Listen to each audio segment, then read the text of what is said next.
संविधान उठाकर दिखाना कि हम संविधान की रक्षा करते हैं अलग बात है, बाबा साहब के प्रति बड़े बड़े भाषण दे देना अलग बात है। अगर मोदी जी सच में ही बाबा साहब को मानते हैं, बाबा साहब का सम्मान करते हैं, तो मैं कहती हूँ सबसे पहले मोदी को इस भारत में जो हिंदू राज का राग ये लाभ रहे हैं ना, सबसे पहले ये राग लाभ देना बंद कर देना चाहिए। और जो ये बात बात में कहते हैं ना कि हम भारत को हिंदू राष्ट्र बनाएंगे, वो लोग बाबा साहब की जय जयकार करते हैं। हम देखते हैं कि बाबा साहब की मूर्ति पर तो माला लगा देते हैं, उनकी मूर्तियों पर माला चढ़ा देते हैं, लेकिन उनके विचारों पर बहुत बड़ा ताला लगा देते हैं। और उसका जीता जागता उदाहरण यही है कि आज भी बहुजन समाज से आने वाला एक बहुत बड़ा तबका, जिसको कि बाबा साहब ने बुद्धिज्म की तरफ जाने के लिए कहा, जिसको मानव बनने के लिए कहा, वो लोग आज भी कहीं ना कहीं कावड़ उठा रहे, जय श्री राम के नारे लगा रहे, मंदिरों में धोखा खा रहे, मारपीट कर रहे, यहाँ तक कि उनकी बहन बेटियों के साथ में जाति के आधार पर अत्याचार शोषण हो रहा है। कि अब ये भी आकलन नहीं कर पा रहे कि जिस मंदिर में एक ईश्वर बैठा है जिसका हवाला देते हैं कि वो चमत्कारी, अगर इतना ही चमत्कार होता तो 3 पुजारी उस महिला के साथ में बलात्कार कैसे करते? क्या वो मतलब ईश्वर सोया पड़ा था? क्या उस ईश्वर की आंखें नहीं खुली थी? क्या वो ईश्वर जाग नहीं रहा था?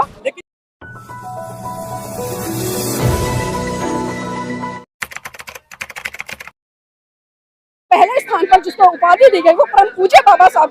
को दी गई कि भारत के लोगों के लिए गर्व की बात होनी चाहिए। और जो सत्ताधारी लोग हैं, जिस तरह से आपने बात की कि मोदी सरकार है या मनुवादी लोग हैं जिन्होंने बाबा साहब की मूर्ति वहां से हटा दी और दूसरी जगह लगी, तो दिक्कत क्या है? दिक्कत बहुत बड़ी है ओम जी। ये पहली बार नहीं है कि बाबा साहब के सिद्धांतों के साथ में, उनकी मूर्ति के साथ में खिलवाड़ किया है। आप इतिहास उठाकर देखिए कि भारत देश में सबसे ज्यादा बाबा साहब की मूर्तियां लगी और सबसे ज्यादा जो प्रहार किया जाता है वो बाबा साहब की मूर्ति पे किया जाता है। लोग आज इतने उद्दंड हो गए हैं कि दिन की तो बात छोड़िए, रात के अंधेरों में जा जाकर बाबा साहब की मूर्तियां तोड़ रहे हैं, उन्हें जरा सा भी हुआ नहीं है। रात में हटाई गई थी। हाँ बिल्कुल, रात में हटाई गई थी। अगर वो इतने ही ईमानदार थे या कोई ऐसा प्रोसेस जो कह रहे थे कि भाई सौंदर्यकरण, क्या सौंदर्यकरण बाबा साहब की मूर्ति से बढ़कर है? सौंदर्यकरण, अरे आप देखिए ना उस विश्व विजेता को जिसने इस भारत को एक ऐसा धर्म दिया जो पूरे भारत को विश्व में गौरवान्वित करता है। और परम पूज्य बाबा साहब की अगर मैं बात करूँ, 1956 में जिस तरह से परम पूज्य बाबा साहब ने हिंदू धर्म को लात मारकर बौद्ध धर्म की दीक्षा ग्रहण की और भारत को एक वैज्ञानिक धर्म दिया, लेकिन विडंबना है कि आज की वर्तमान की सरकार उसी धर्म को कहीं ना कहीं दबाने का काम करे, उसको धूमिल करने का काम करे। और उदाहरण अगर मैं दूं, जब हमारे देश के प्रधानमंत्री या इस देश के पूंजीपति जिस तरह से नीता अंबानी, जब वो विदेश में जाते तो बड़े गर्व से कहते हैं कि हम बुद्ध की धरती भारत से, मतलब आप सम्मानित होने के लिए, गौरवान्वित होने के लिए बुद्ध का नाम लेते हैं, लेकिन जब उनकी विचारधारा को सही रूप से मनुष्यवाद करने के, इम्प्लीमेंट करने की बारी आती है तो उनकी विचारधारा से आप युद्ध करते नजर आते हैं। कुछ लोग ये भी कह रहे हैं कि दलितों का भला मूर्तियों से होगा या बाबा साहब के विचारों से, उनके जो है जो उन्हें राइट दिए हैं संविधान में उनको पूरा करने से होगा। देखिए, चाहे दलितों की बात करूं मैं या सवर्णों की बात करूं, अगर किसी का भी उद्धार आज होने वाला तो मूर्तियों से नहीं होगा बल्कि विचारों से होगा। लेकिन हम देख रहे हैं कि समय समय पर चाहे सत्ता पक्ष हो या विपक्ष पक्ष हो या आम जनता हो या जो लोग बाबा साहब की जय जयकार करते हैं, हम देखते हैं कि बाबा साहब की मूर्तियों पर तो माला लगा देते हैं, उनकी मूर्तियों पर माला चढ़ा देते हैं, लेकिन उनके विचारों पर बहुत बड़ा ताला लगा देते हैं। और उसका जीता जागता उदाहरण यही है कि आज भी बहुजन समाज से आने वाला एक बहुत बड़ा तबका, जिसको कि बाबा साहब ने बुद्धिज्म की तरफ जाने के लिए कहा, जिसको मानव बनने के लिए कहा, वो लोग आज भी कहीं ना कहीं कावड़ उठा रहे, जय श्री राम के नारे लगा रहे, मंदिरों में धोखा खा रहे, मारपीट कर रहे, यहाँ तक कि उनकी बहन बेटियों के साथ में जाति के आधार पर अत्याचार शोषण हो रहा है। अभी वर्तमान की अगर मैं बात करूँ, महाराष्ट्र का उदाहरण लूंगी, 3 पुजारियों ने मिलकर एक महिला के साथ में मंदिर के अंदर बलात्कार किया। तो लोग इन घटनाओं से भी नहीं समझ पा रहे हैं कि जो ये सरकार या सत्ताधारी लोग या आरएसएस के लोग या जो मनुवादी लोग जिस तरह का प्रोपेगेंडा इस देश में फैला रहे हैं या ईश्वरीय शक्ति का हवाला दे रहे हैं या चमत्कार की बात करें, आप सोच के देखिए ना, आप इतने मंदबुद्धि हो गए कि आप ये भी आकलन नहीं कर पा रहे कि जिस मंदिर में एक ईश्वर बैठा है जिसका हवाला देते हैं कि वो चमत्कारी, अगर इतना ही चमत्कार होता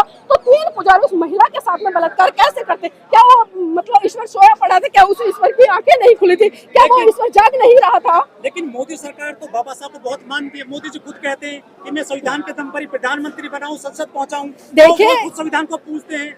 मैं कहती हूँ संसद पे मत्था रख के चूमना अलग बात है, संविधान उठाकर दिखाना कि हम संविधान की रक्षा करते हैं अलग बात है, बाबा साहब के प्रति बड़े बड़े भाषण दे देना अलग बात है। अगर मोदी जी सच में ही बाबा साहब को मानते हैं, बाबा साहब का सम्मान करते हैं, तो मैं कहती हूँ सबसे पहले मोदी को इस भारत में जो हिंदू राज का राग ये लाभ रहे हैं ना, सबसे पहले ये राग लाभ देना बंद कर देना चाहिए। और जो ये बात बात में कहते हैं ना कि हम भारत को हिंदू राष्ट्र बनाएंगे और भारत को हिंदू राष्ट्र बनाएंगे तो सबका भला होगा, मैं कहती हूँ इस देश में अगर आपको कोई भी धर्म फैलाना है तो वो बुद्धिज्म है। अगर बुद्धिज्म के अलावा मैं कहती हूँ इस भारत देश का कोई भी भी धर्म भला नहीं कर सकता, क्योंकि बुद्धिज्म ही एक ऐसा है जो करुणा मैत्री भाईचारे का संदेश देते हुए आपको एक सूत्र में पिरोकर एक साथ चलने के लिए प्रेरित करता है और मानव को मानव होने पर गौरवान्वित करने का एक साहस पैदा करता है। बाबा साहब की प्रतिमा हटा दी गई, लेकिन 131 दलित सांसद है, 4,000 विधायक है पूरे देश की विधानसभाओं में, कोई नजर नहीं आ रहा है यहाँ पे। देखिए, आप उनको ना तो विधायक कहिए ना सांसद कहिए, वो एक तरह से मैं कहूंगी कि कुत्ते हैं। जब जब हड्डी हिलती है दुम हिलाते हैं, और जब जब हड्डी हटा ली जाती है तो बिल बिलाते हैं। उदाहरण के तौर पर मैं बात करूं,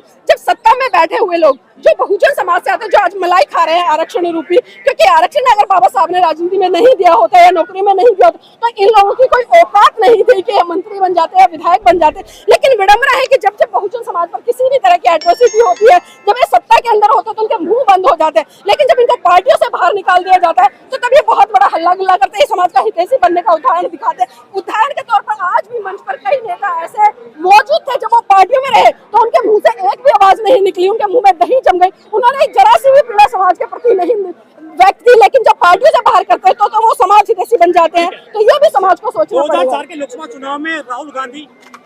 और अखिलेश यादव ने 2024 के लोकसभा चुनाव में राहुल गांधी और अखिलेश यादव ने बाकायदा बाबा साहब की तस्वीर ली थी, कंधे पे ली थी, कह रहे थे हमें वोट दीजिए। दलितों ने वोट दिया, जबकि राहुल गांधी सूची की फोटो दिखा रहे हैं सदन में। देखिए, आपने बिल्कुल सही कहा, और ये बात अभी मैं कल परसों एडवोकेट जयभीम प्रकाश जी से भी डिस्कस कर रही थी कि देखिए, जब प्रतिनिधित्व की बारी आती है, मान सम्मान की बारी आती है, या आपको आगे रखने की बारी आती है, तब इस दलित समाज को किस तरह से मतलब हाशिए पर धकेल दिया जाता है। इसका जीता जागता उदाहरण अभी जिस तरह से उत्तर प्रदेश में जो विधान प्रतिपक्ष का नेता चुना गया, आप सबको पता है, जो इंडिया का जो ब्राह्मण है, और ऐसे छोटा मोटा ब्राह्मण नहीं, कई बार मंत्री रह चुका है, कई मतलब यूनिवर्सिटियों का नेतृत्व कर चुका है, और जब एक बार मतलब प्रोफेसर के गौतम बुद्धा यूनिवर्सिटी है, सिद्धार्थ यूनिवर्सिटी है, उसमें जब वैकेंसियां निकली प्रोफेसर, तो आपको जानकर आश्चर्य होगा, तमाम दर्शकों को भी होगा कि 84 वैकेंसियां निकली, और 84 में से 83 वैकेंसी उन्होंने ब्राह्मण लोगों को दी, और उसी व्यक्ति को अखिलेश ने प्रतिपक्ष का नेता बना दिया। तो बताइए, आप इन लोगों से कैसे उम्मीद कर सकते हैं? ये लोग संविधान तो उठा सकते हैं, जय भीम के नारे तो लगा सकते हैं, राहुल गांधी बड़े लच्छेदार भाषण तो दे सकते हैं, लेकिन वही राहुल गांधी, वही अखिलेश कुमार यादव या तमाम जो इंडिया गठबंधन के नेता, बताइए आज कितने नेता यहाँ संसद, यहाँ जंतर मंतर पर उमड़े। अगर इतना ही हितैषी होते तो कम से कम यहाँ पर 20-25 नेता तो आज दिखाई देते कि चलो भाई, बाबा साहब जिनके द्वारा हमें आज संसद में जाने का मौका मिला, आज हमें मंत्री बनने का मौका मिला, या विधायक बनने का मौका मिला, या इस देश के लोगों का प्रतिनिधित्व करने का मौका मिला, उस महामानव के आज सम्मान में कम से कम आज हम जंतर मंतर पर, हम कहते हैं आप नारे मत लगाते, लेकिन कम से कम आप यहाँ पर आकर खड़े होकर कम से कम अपनी उपस्थिति तो दर्ज कराते। लेकिन ये बहुजन समाज के लोगों को भी समझना पड़ेगा कि जब ये लोग आपके सामने जाटव के आधार पर, यादव के आधार पर, चमार के आधार पर, वाल्मीकि के आधार पर, या जो जिस तरह से पिछड़ा दलित ओबीसी के आधार पर वोट मांगने आते हैं, तो तब आप इनका कॉलर पकड़कर पूछे कि पिछले 5 साल का आप पूरा हमें खाका गिनाइए, पूरा साचा दीजिए कि आपने 5 साल के लिए हमारे लिए क्या क्या काम किया। लेकिन समाज भी कहीं ना कहीं बड़ा भोला है, और भोला क्या है, क्योंकि चुनाव के समय जैसे जैसे चुनाव, चाहे तो वो नोटों में बिकता है या जातियों में बिक जाता है, तमाम ऐसे हमने बहुजन नेता देखे, तमाम ऐसे प्रोफेसर भी देखे, मैं बिल्कुल स्पष्ट कह रही हूँ, जो कि चुनाव से पहले बड़ी बड़ी बातें कर रहे थे, मिशन मूवमेंट को जगाने की बात कर रहे थे, लेकिन जब चुनाव आए तो हमने उन्हीं प्रोफेसर, उन्हीं नेताओं को देखा, पर्टिकुलर एक विशेष जाति के लिए वो वोट मांगते नजर आए। तो कहाँ है लोकतंत्र और कहाँ है अम्बेडकरवाद? क्योंकि अम्बेडकरवाद कभी भी ये नहीं कहता कि पर्टिकुलर आप एक जात में बढ़कर एक जात के लोगों के लिए वोट मांगो। अगर आप सही में नेता हो या सही में समाज का चिंतन करने वाले या समाज के हितैषी हो, तो आपको सबको साथ लेकर समान रूप से निष्पक्षता के साथ में आगे बढ़ना पड़ेगा। अन्यथा तो फिर वही बात है, जिस तरह से सरकारें करें कि फूट डालो राज करो, वो लगातार इसी तरह से होता रहेगा।